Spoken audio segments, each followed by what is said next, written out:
Hi there everybody, in today's video I have this Honda Civic 2008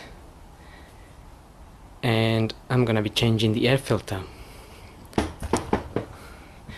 Now if you get the bonnet open, the air filter will be sitting in this box here, and if we just open these clips here, these clips, they just pull out like so, and there is 1, 2, 3, there's 4 of them.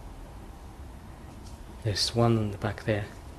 Then we can lift this cover up.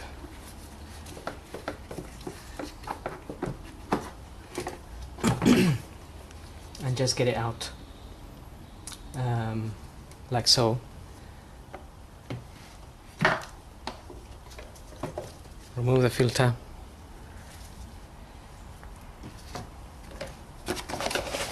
And I have a new filter here.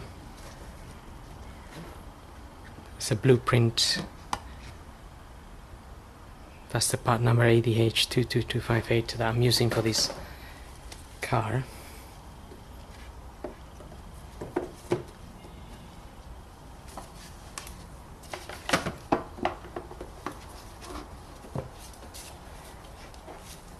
Get it back in there and just put the clips back on.